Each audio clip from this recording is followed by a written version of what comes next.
Happy asteris asteris asteris. Revan dan Valen hanya bisa percaya saja dengan analisa yang diberikan oleh Erik karena mereka merasa bahwa Erik lebih berpengalaman di bidang ini. Oke, kalau begitu kami percaya saja dengan analisa yang kamu berikan. Tentu saja karena kamu pasti lebih berpengalaman dalam bidang seperti ini. Kenapa kok kamu berpikiran bahwa dia pasti ada di Fox dan bukan ada di King? Kan kamu tidak memiliki orang dalam yang ada di Fox. Dalam hal ini Revan bertanya-tanya karena dia masih bingung dengan analisa yang diberikan oleh Erik, sedangkan kalau Valen dia sedikit menangkap bahwa kalau nggak ada di Kings ya berarti di Fox karena hanya dua grup ini saja yang mungkin dimasukin oleh pamannya. Menurut analisa Erik. Karena feelingku mengatakan begitu. Sangat kuat. Kata Erik menunjuk dadanya yang bidang. Kedua sahabatnya ini hanya bisa memutar bola matanya dengan kesal gara-gara melihat kesombongan Erik yang menyatakan bahwa feelingnya begitu kuat. Iya, kamu hebat. Kamu emang hebat. Kata Valen dengan nada sarkas. Sedangkan Erik hanya terbahak-bahak melihat reaksi dari kedua temannya itu. Sebenarnya memang 90% dari kesimpulan tadi itu yaitu berdasarkan feeling.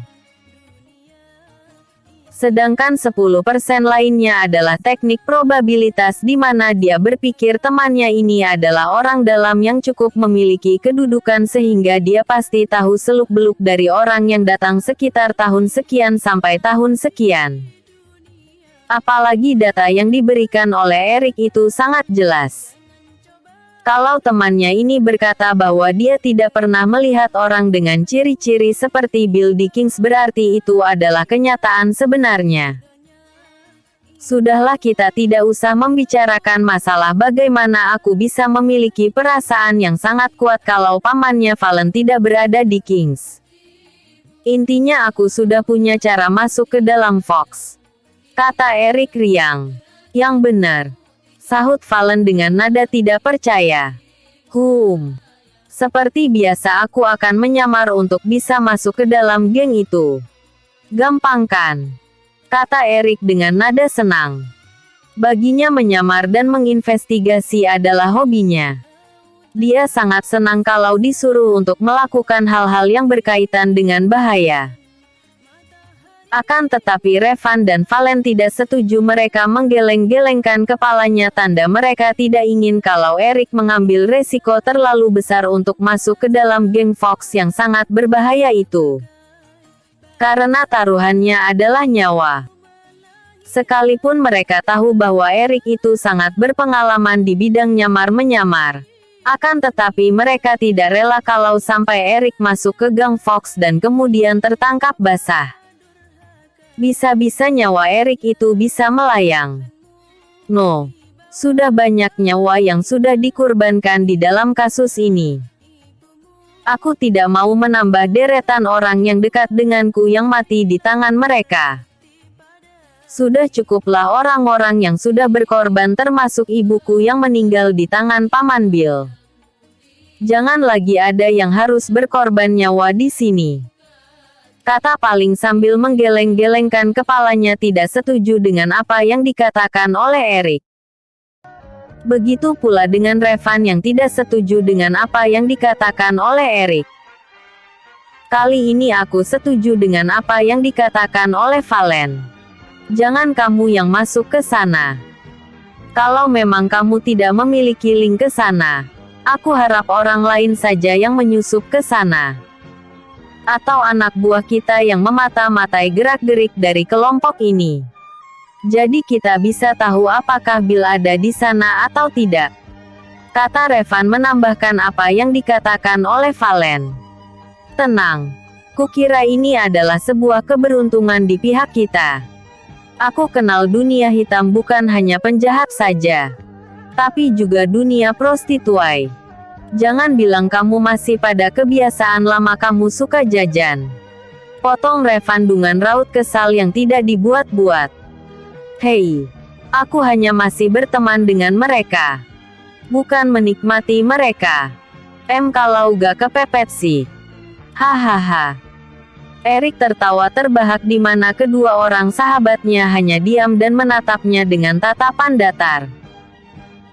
Erik yang tadinya tertawa terbahak akhirnya harus menyudahi tawanya tadi karena teman-teman yang ada di hadapannya hanya diam dan menatapnya dengan tatapan setajam silet. Hei, aku cuman bercanda. Kalian jangan emosi seperti itu. Tenang. Ini hanya sekedar intermezzo saja. Kata Erik yang tiba-tiba ciut gara-gara ditatap dengan tatapan yang seperti sinar laser oleh kedua sahabatnya itu. Teruskan apa yang hendak kamu ceritakan. Putus Valen dengan nada yang masih tetap datar dan tatapan yang dingin. Hehehe, jadi aku bertemu dengan salah seorang wanita yang sekarang menggeluti bidang prostitusi milik Fox Gang. Jadi dia menawarkan kepadaku untuk menjadi semacam pelindung atau bisa dikatakan bodyguard di rumah prostitusi itu. Nah, rencananya aku mau akan menyusup lewat sana dan mencari informasi seperti biasa di tempat seperti itu. Kata Erik mengemukakan pendapatnya dan rencananya yang ia anggap bisa menyusup masuk ke dalam Fox Gang.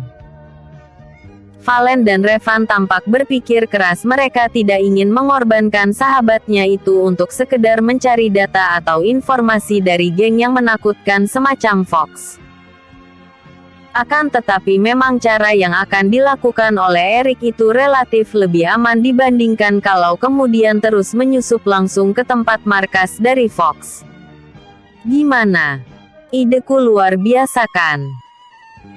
Kalau aku bisa menyusup lewat rumah prostitusi milik teman aku itu, aku akan bisa mendapatkan informasi lebih banyak dan caranya lebih simpel serta lebih aman.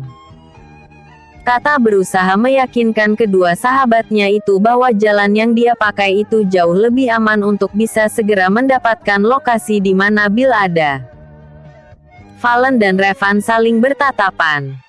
Kemudian saling memberikan kode siapa yang akan mengungkapkan pendapatnya dahulu. Lalu Valen memutuskan untuk berkata lebih dahulu tentang pendapatnya. Yup, aku pikir acara ini mungkin jauh lebih aman daripada kalau dia harus merujuk langsung ke markas besarnya Fox. Ide ini masih bisa aku terima dengan nalarku. Jadi jawaban aku adalah ya. Kalau menurutmu gimana, Van? Tanya Valen kepada Revan. Namun Revan tidak menambahkan apa-apa, dia hanya mengangguk-anggukkan kepalanya tanda dia setuju dengan apa yang diungkapkan oleh Valen. Jadi Valen memutuskan untuk kembali bertanya kepada Erik tentang rencana apa yang akan dilakukan selanjutnya. Lalu, siapa nama teman kamu yang punya tempat prostitusi itu? Tanya Valen kemudian. Namanya adalah Alicia. Lengkapnya adalah Alicia Keys. Dia itu juga wanita simpanan dari Mer. Wong Fox alias Mer. WF. Jadi, kurasa infonya bakal menarik. Kata Erik sambil menggosok-gosokkan tanda ia excited. Ide rancangannya disetujui kedua sahabatnya. TBC. Sang menantu miskin. RSMM 112. *****. Namanya adalah Alicia. Lengkapnya adalah Alicia Keys. Dia itu juga wanita simpanan dari Mer. Wong Fox alias Mer. WF. Jadi, kurasa infonya bakal menarik. Kata Erik sambil menggosok-gosokkan tanda ia excited. Ide rancangannya disetujui kedua sahabatnya. Tapi harus aman ya. Aku tidak terima berita negatif apapun. Oke. Tantang Valen lagi. Siap bos. Aku akan segera laksanakan. Alik minta malam ini aku sudah mulai kerja. Ada klien A1 yang perlu dilindungi. Jadi selama aku bekerja, aku tidak bisa dihubungi. Aku memakai HP butut yang sudah aku oprek dengan teknologi canggih ala Erik. Jadi di setiap pergerakan kalian akan mendapatkan rekaman suara. Stay tune terus karena aku tidak akan menghubungi kalian. Kalau ada kondisi darurat, kirim Alf saja. Dia tahu apa yang harus dia lakukan. Kata Erik memasrahkan keamanannya kepada kedua sahabatnya itu. Kenapa ya aku masih sedikit tidak rela dengan masuknya kamu ke sana? Tanya Revan sambil memegang dadanya yang berdetak cepat. Hati-hati, Rick. Bill Weston tahu siapa kamu loh. Peringat Valen. Iya aku tahu. Makanya aku juga butuh sedikit penyamaran. Kata Erik menenangkan. Tapi alis-alis itu kan udah tahu wajah kamu. Tanya Revan Todak mengerti. Alicia. Iya. Dia tahu. Tapi aku menyamarkan sedikit wajah aku supaya tidak terlalu jelas kalau aku Erik. Kata Erik yang tentu saja tidak mau membeberkan apa yang ia akan lakukan dengan penyamarannya nanti. Membuat kedua sahabatnya ini sedikit penasaran. Tapi ya sudahlah. Erik tetap kekeh tidak ingin membagikan apa yang akan dia lakukan nanti. Akhirnya mereka bertiga membahas rencana itu dengan santai sambil makan siang. Dan kemudian berpisah di jalan karena Erik hendak menyiapkan keperluannya nanti malam. Sedangkan Revan balik ke kantor dan Valen kembali ke panti. Semenjak kasus penjebakan oleh Anna alias Tere di rumah besar, Valen tidak pernah balik lagi ke rumah besar untuk alasan apapun. Dia selalu menyuruh orang atau pengawal pribadinya untuk mengambilkan barang-barang keperluannya di rumah besar. Terutama Mbak Siti yang dipercaya oleh Valen untuk mengambilkan baju maupun barang-barang yang dia perlukan dari rumah besar. Sesampainya di panti, dia melihat ada orang-orang yang mencurigakan mengitari panti. Seakan mereka ingin tahu ada apakah di dalam panti itu. Tanpa segan Valen menegur pengawal yang berjaga di seputaran panti asuhan itu supaya mengusir atau menanyakan keperluan orang yang dari tadi menatap panti asuhan itu dengan rasa ingin tahunya yang besar. Entah kenapa Valen sekarang terlampau banyak curiga dengan orang-orang yang ada di sekitar Anindya dan anak-anaknya. Dia tidak mau lagi kecolongan masalah keamanan mereka. Dia pun sudah mewanti-wanti Anindya untuk tidak boleh keluar dari lingkup rumah bagian luar karena memang panti asuhan itu sengaja dibuat memiliki lapis-lapis keamanan. Jadi di lapis pertama adalah pagar besi depan. Kemudian lapis kedua adalah halaman dan lahan parkir untuk tamu yang berkunjung. Lapis ketiga adalah rumah depan yang sering digunakan untuk menerima tamu dan juga berfungsi sebagai kantor panti asuhan milik Valen itu. Sedangkan di lapis keempat adalah taman dan juga kolam renang. Baru kemudian tempat tinggal Anindya dan juga ayah Valen beserta para perawat. Tingginya keamanan yang dipakai oleh Valen hanya ingin memastikan kalau orang-orang terdekatnya itu aman dan jauh dari orang-orang yang ingin mencelakakan mereka. Valen melihat kalau para pengawal mendatangi kedua orang yang sedari tadi menatap ke arah panti asuhan dengan tatapan ingin tahu. Lalu setelah berbincang beberapa saat, kedua orang yang mencurigakan tadi diusir pergi dari lingkungan agar depan panti asuhan itu. Kemudian pengawal yang tadi disuruh Valen untuk mengatasi kedua orang yang mencurigakan itu langsung menemui Valen dan berkata bahwa kedua orang itu hanya ingin tahu kenapa panti asuhan ini tidak ada anak-anak yang bermain di luar, sedangkan pada umumnya kan panti asuhan banyak anak yang bermain di sana. Lalu setelah dijelaskan oleh pengawal bahwa ini khusus panti asuhan untuk anak-anak yang masih bayi, barulah mereka memohon diri untuk pergi karena sudah salah sangka. Tapi tentunya Valen tidak percaya begitu saja. Dia juga meminta laporan CCTV yang merekam semua kejadian di sana. Benar saja kalau kedua orang itu sudah beberapa hari ini memantau kegiatan yang ada di panti asuhan. Mungkin menurut Valen ini adalah orang-orang yang disuruh oleh pamannya untuk mencari informasi kenapa Valen malah sering tidur di panti asuhan bukannya tidur di rumah. Perketat penjagaan. Kita tidak bisa lengah begitu saja. Banyak yang kita pertaruhkan di sini. Jangan sampai ada orang luar yang bisa mencapai pagar depan. Perketat pengawasan dari desa di luar panti asuhan ini.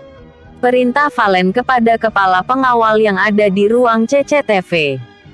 Kepala pengawas memang sudah melihat pergerakan orang yang mencurigakan itu di depan pagar.